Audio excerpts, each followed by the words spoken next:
Hello there, all my lovely jewelry makers. I'm Christina of CSLdesigns, and in today's tutorial I'm going to show you how to make these cute Trinity knot wirework earrings. So they're pretty quick and easy to make but still add a lovely impact, and I will also have these available for sale in my shop. So the link to that is going to be in the description box down below, but if you want to learn how to make them, then keep watching. So these are the materials that we'll need. Now the wire that I'm using is a regular round silver coated copper wire, and the first gauge here is a 1mm. This is going to be the base wire, and then I've got a 0.4mm to attach the beads with. And as for the beads, I'm using these teardrop shapes here, and they measure approximately 5 by 8mm, but it doesn't have to be that specific. You can easily use different sizes and even shapes as well. Now the specific ones I'm using are 2 labradorite gemstone beads, and they're going to add a lovely shimmer with the movement of the earrings, and we just need 1 bead per earring. So for the findings, of course, we need our earrings. So I've got some earring posts and butterfly backs and some jump rings to attach it together. For the tools, I'm using my usual 3. So of course we need cutters to cut our wire. So I've got flush cutters here, tweezing nose pliers to manipulate the wire, and finally my 6-step bell making pliers to make any loops. Now you will be able to find the material list and useful links in the description box down below. Otherwise, let's get all our tools and materials ready and let's get started. Then the lengths of wires we'll need is 2 lengths of our 1mm here of about 20 centimeters each, and it's 1 length per earring.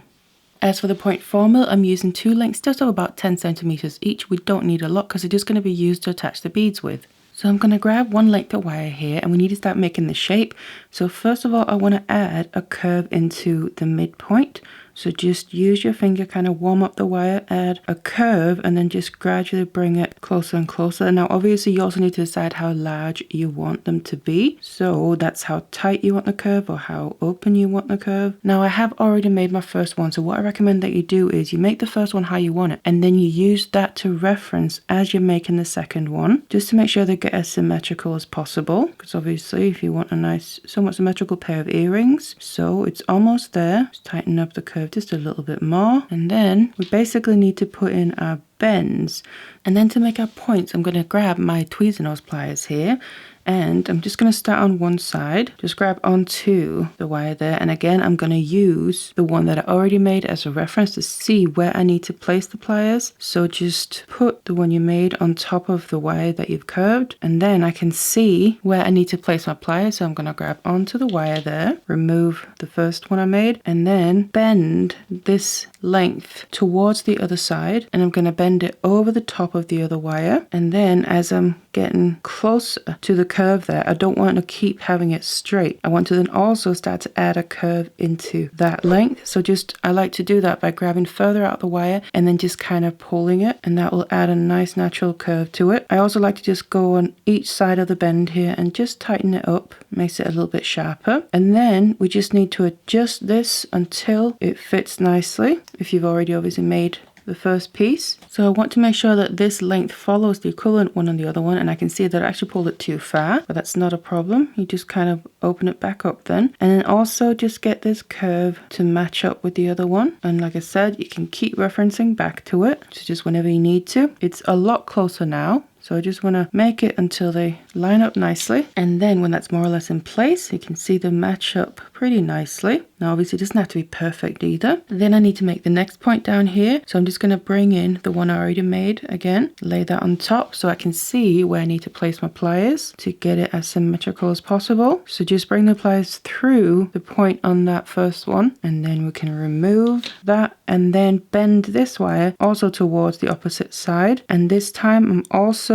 going over the top of the other lengths. And then here again, we just want to then manipulate the wire until we then have a nice curve, just like we do on the first one there. And again, you can always then bring in the other one if you've already made it, just to make sure that they match up nicely. But then basically, we just need to get that curve nicely in place. And right now this length that we're working with is just going over the top of all the others. So what I'm just going to do is I wanted to go over the top of the first one here, but then the other one I wanted to come underneath, which means we need to just gently kind of bring it upwards. So open up the wires, kind of take the end and just as gentle as possible bring it through. Now obviously your wire will go a little bit out of shape, but it's easy enough to bring it back into shape. So bring it through there so we can get it underneath the other wires. So basically all the wires are intertwining with each other there in the middle. And then just take some time and kind of straighten your wire back out and then add a curve all the way up here, just like we have on the opposite side, because then we want the two wires to meet up there at the top to create that very last point. So we have 3 going all the way around. Then once you're happy with your shape, we just need to sort out where the wires are crossing over. So I'm going to take my tweezer nose again, and exactly at the point where they're crossing over, instead of them crossing over like this, I want to then place my pliers and bend it straight upwards, and then the same with the other one. So grab onto the wire and then bend it straight upwards and have the bends there sitting right next to each other. So we have the 2 wires going next to each other straight upwards instead of crossing over. And now we just basically need to finish off these ends here. So I'm just going to take my tweezer nose and place them right below the point where the wires meet up. Then I'm going to take one of them and push that forward against the pliers, and the other one push it backwards. So they're coming out at an angle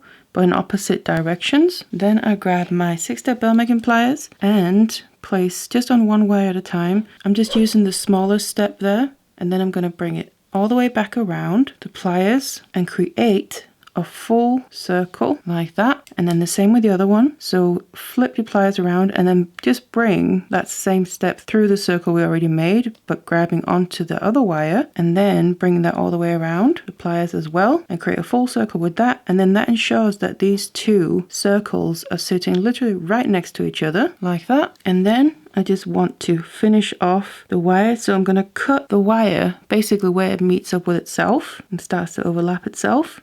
Cut that off, and then the same with the other one like that.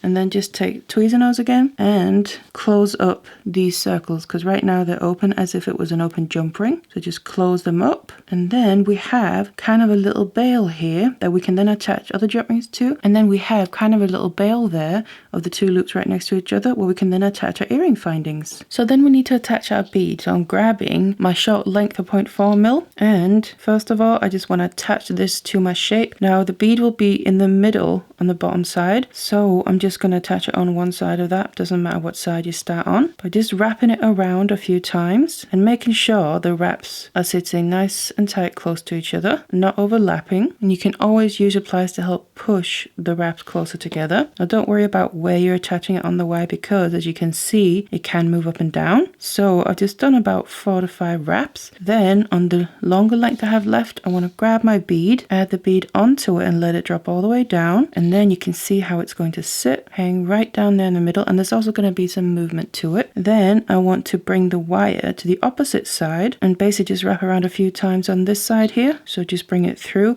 and I just want to make sure that I'm not making it too tight. I want to have just a little bit of space around the bead so it can move still, but otherwise just wrap it around on this side in the exact same way for the same amount of wraps as well. And then all there's left to do is finish off the ends of the 0.4 mil here. So I'm just going to take my flush cutters and cut off where I've done the final wrap towards the inside of the shape. So if you put your finger out, you can just feel the very end of the wire there. I'm going to make sure to then put my tweezer nose pliers on that, squeeze it down, and then I like to roll it in the direction that the wrap is going, just to kind of hide it away and tuck it into the inside of the shape. Same thing with the other one.